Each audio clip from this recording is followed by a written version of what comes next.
Le Bitcoin n'est pas une vraie monnaie, mais peut-elle le devenir? Bienvenue sur Artificiel, le podcast qui décrypte l'évolution de la société avec l'intelligence artificielle.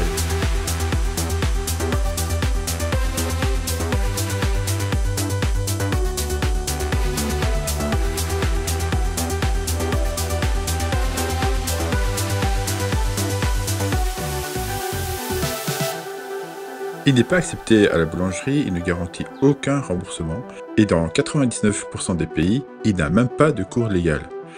Alors pourquoi tant de gens, ingénieurs, investisseurs, États, y voient l'avenir de la monnaie? Le Bitcoin n'est pas une monnaie, mais peut-il le devenir? Tu connais une technologie dont le créateur a disparu en laissant 100 milliards de dollars derrière lui? En 2009, alors que les banques s'écroulent, un inconnu dépose un document de 9 pages sur une mailing list confidentielle. Un manifeste, un programme, le titre Bitcoin, a Peer-to-Peer Electronic Cash System. Son auteur s'appelle Satoshi Nakamoto. C'est un pseudonyme. Et à ce jour, personne ne sait qui c'est. Quelques mois plus tard, il lance ce système. Il mine le tout premier bloc de la blockchain, le bloc de Genèse.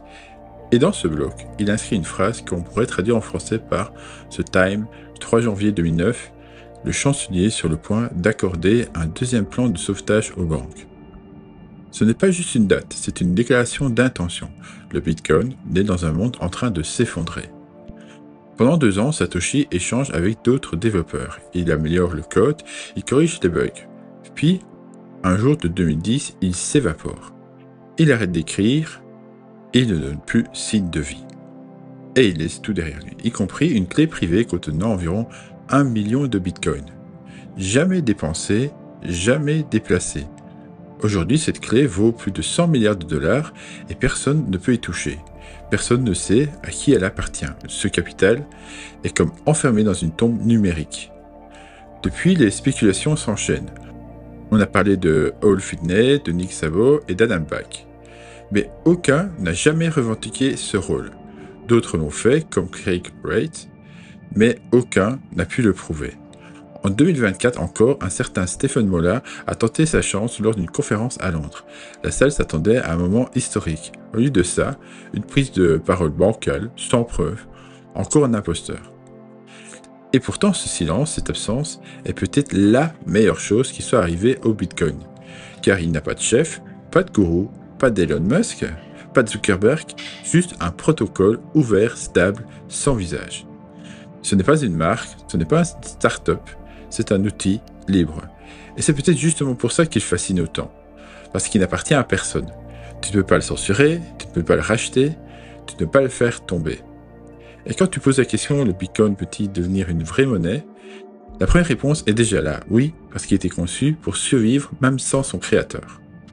Et si la vraie révolution, ce n'était pas la crypto, mais une monnaie qui refuse de tricher, programmée pour dire non à tout le monde. Bitcoin ne promet rien. Il n'offre pas de rendement, pas de cashback, pas d'interface sexy, il ne fait pas de pub, mais il a un truc que les autres n'ont pas, il ne ment jamais.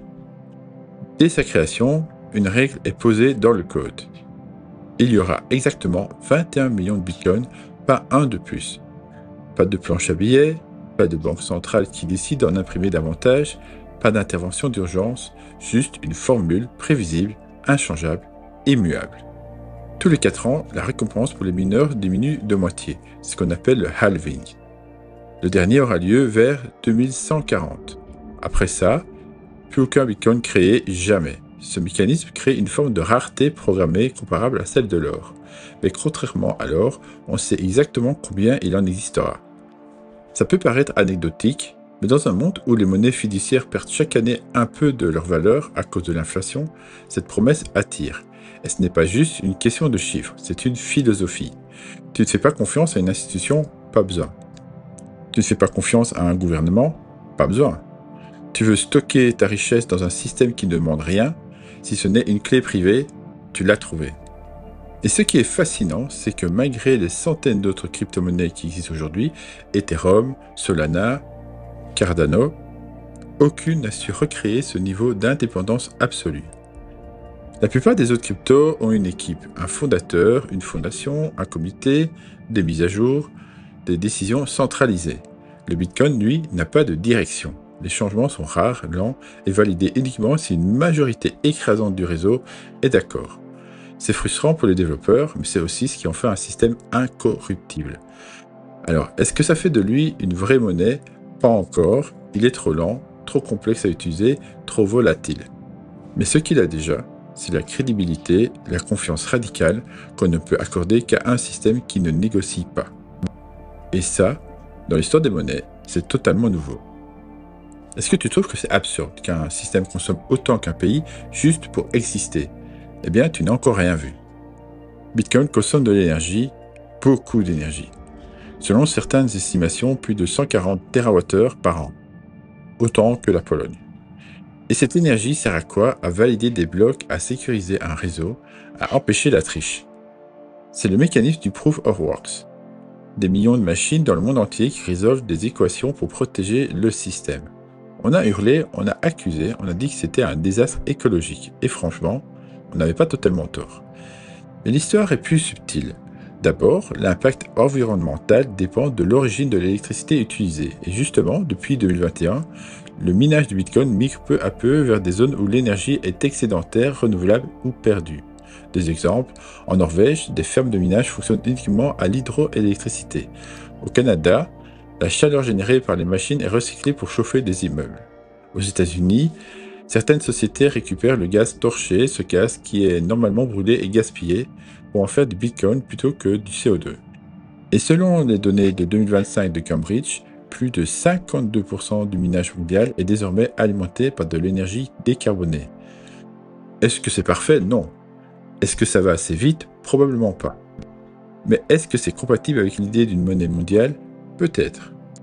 Parce que ce que le Bitcoin nous dit, c'est « je suis cher à sécuriser, mais je suis aussi le système monétaire le plus incorruptible jamais créé ». Et cette énergie, elle ne protège pas une entreprise, elle protège une promesse, un code, un protocole que personne ne peut changer, même sous la pression d'un État. Alors oui, ça consomme. Mais à une époque où la confiance est un luxe, peut-être que cette dépense énergétique est le prix de l'intégrité. Si ta monnaie perd 40% de sa valeur par an, tu continuerais à l'utiliser? Pour toi, un euro est un euro, stable, prévisible, inflation à 2-3%, peut-être un peu plus cette année, mais rien de dramatique. Mais imagine que ton argent perde 40% de sa valeur en 12 mois. Ça, c'est le cas en Argentine, en Turquie, au Venezuela et dans bien d'autres pays. Là-bas, les gens ne parlent pas de cryptoactifs, ils parlent de survie. De transfert d'argent sans confiscation, d'épargne sans effondrement. Et le Bitcoin, dans ces contextes-là, devient bien plus qu'un investissement. Il devient une porte de sortie, un filet de sécurité, un moyen de conserver la valeur d'un mois à l'autre, ou d'envoyer de l'argent à un proche sans passer par une banque instable ou corruptible. Au Nigeria, c'est même une arme pour contourner les blocages bancaires imposés par l'État. En Ukraine, pendant la guerre, des familles ont fui avec une simple phrase de 12 mots, leur site phrase. Tout leur argent dans leur tête. On est loin des débats de forums sur la scalabilité. Ici, le Bitcoin est utilisé comme une vraie monnaie. Parce que dans ces pays, les vraies monnaies ont failli. Alors oui, le Bitcoin est lent, oui, il est technique, oui, il fluctue. Mais il ne dépend de personne, et c'est exactement ce que recherchent ces populations. Un système qui n'est pas aux ordres d'un gouvernement, d'une banque ou d'un régime. Est-ce que ça en fait une monnaie universelle? Non, pas encore. Mais ça en fait déjà une monnaie d'urgence, une monnaie de secours, et parfois, c'est tout ce que tu as besoin. Un pays entier a déclaré « Désormais, cette chose invisible, c'est notre monnaie officielle ». Septembre 2021. Un petit pays d'Amérique centrale, El Salvador, fait une annonce qui secoue la planète finance. Le président Nayib Bukele déclare « À partir d'aujourd'hui, le Bitcoin devient une monnaie légale, comme le dollar ». C'est une première mondiale, une bombe géopolitique. Le Bitcoin, jusqu'ici actif spéculatif, devient une monnaie d'État, utilisable partout, y compris pour payer ses impôts. Les caméras du monde entier se braquent sur le pays, les économistes s'affolent, le FMI s'étrangle.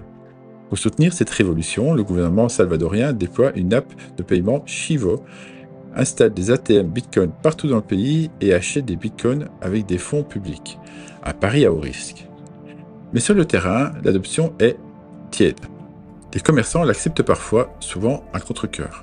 Les habitants, eux, gardent leur préférence pour le dollar. Parce que le Bitcoin, c'est encore trop compliqué, trop incertain, trop abstrait. 3 ans plus tard, fin 2024, sous pression du FMI, le pays assouplit sa loi. Le Bitcoin reste légal, mais ce n'est plus obligatoire. Les impôts en BTC, supprimés. Les obligations pour les commerçants, levées. Alors, est-ce un échec? Pas vraiment. Le président Bukele continue d'acheter du BTC avec les réserves d'État. Il construit même une Bitcoin City près d'un volcan, censé être alimenté par de la géothermie. Mais surtout, il a lancé une idée. Depuis, d'autres pays y pensent. La République centrafricaine a tenté un mouvement similaire, même si sans infrastructure, l'expérience a tourné court. En coulisses, certains États envisagent d'inclure un peu de Bitcoin dans leurs réserves. Mais la vérité, c'est que les banques centrales n'aiment pas cette idée. Christine Lagarde l'a dit clairement, le Bitcoin ne sera jamais dans les réserves de la BCE. Et pourtant, aux États-Unis, Donald Trump a parlé en 2025 d'un stock stratégique de Bitcoin, comme on le ferait avec du pétrole ou de l'or. La Fed a immédiatement bloqué l'idée. Mais ça prouve une chose, la question est ouverte. Est-ce qu'un jour, un pays riche ajoutera du BTC à sa trésorerie? Rien n'est moins sûr. Mais le simple fait qu'on en parle, c'est déjà un signal. Parce que si les États commencent à s'équiper, ce n'est plus un actif, ce n'est plus juste une idée, c'est une monnaie en devenir. Un jour, quelqu'un a payé 2 pizzas avec une technologie qui vaudra 600 millions de dollars. 22 mai 2010, un développeur américain, Laszlo Aniek, envoie un message sur un forum. Je suis prêt à payer 10 000 bitcoins contre 2 pizzas. Un autre utilisateur accepte. Les pizzas arrivent, la transaction est faite. C'est la première fois que quelqu'un achète un bien physique avec du bitcoin. Et c'est aussi la pizza la plus chère de l'histoire. Parce qu'au cours de 2024, ces 10 000 BTC valent environ 600 millions de dollars. Laszlo n'a aucun regret. Il voulait simplement prouver que le bitcoin pouvait acheter quelque chose de réel. Mission accomplie. Mais l'histoire ne s'arrête pas là. Il y a aussi ceux qui ont perdu leur fortune. Comme James Oswell, un Britannique qui a jeté par erreur un disque dur contenant 7500 BTC. Il a fouillé pendant des années une décharge avec l'autorisation de la ville sans jamais remettre la main dessus. Ou Stephen Thomas, un développeur qui a oublié le mot de passe d'un portefeuille contenant 7002 bitcoins. Il lui restait 2 essais avant que le fichier s'autodétruise. Il a abandonné. On estime aujourd'hui que 20% des bitcoins existants sont inaccessibles à jamais, soit environ 3,7 milliards de BTC, des milliards perdus dans le néant numérique. Et puis, il y a l'autre face de l'histoire, ceux qui ont gagné, ceux qui ont acheté 100 BTC à 3 $, ceux qui sont devenus millionnaires sans s'en rendre compte. Certains ont tout revendu trop tôt, d'autres ont gardé, et vivent aujourd'hui avec cette phrase en tête, j'ai cliqué sur envoyer, et je ne savais pas que j'envoyais un appartement. Bitcoin est brutal, sans garde-fou, sans service client, sans recours. Mais c'est aussi ça sa force. Tu veux être libre, alors tu es responsable. Et si ça ressemble plus à un contrat qu'à une monnaie, c'est peut-être justement là où il innove.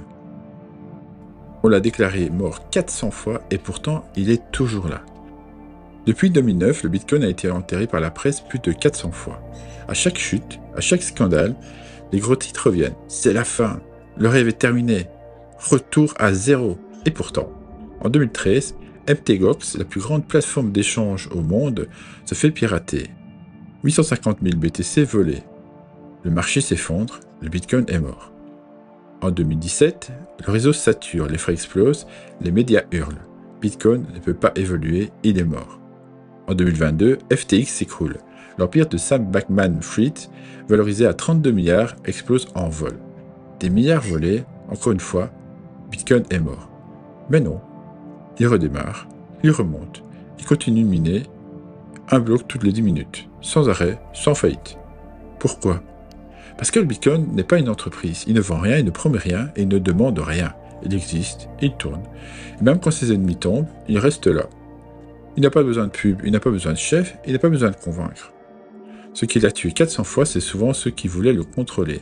Et c'est précisément parce qu'il ne se contrôle pas qu'il survit.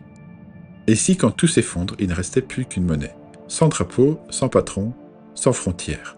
Aujourd'hui, le Bitcoin, ce n'est pas une vraie monnaie. Il est trop instable, trop technique et trop marginal. Mais regarde autour de toi, les monnaies centrales perdent de leur crédibilité. L'inflation repart, les dettes explosent et la confiance, elle se fissure. Pendant ce temps-là, le Bitcoin continue, bloc après bloc, halving après halving. Rien ne change, et c'est peut-être ça le plus submersif. Il ne promet pas d'être la meilleure monnaie, mais il pourrait devenir la dernière à laquelle on fera confiance, quand toutes les autres auront trahi. Pas parce qu'il est parfait, mais parce qu'il ne peut pas mentir. Il ne connaît ni guerre, ni frontières, il ne connaît pas la politique monétaire, pas de président, pas de banque centrale. Et dans un monde où les monnaies deviennent des outils de contrôle, le Bitcoin devient une monnaie de résistance. Alors non, ce n'est pas encore une vraie monnaie, mais c'est peut-être la seule capable de le devenir, par pure nécessité.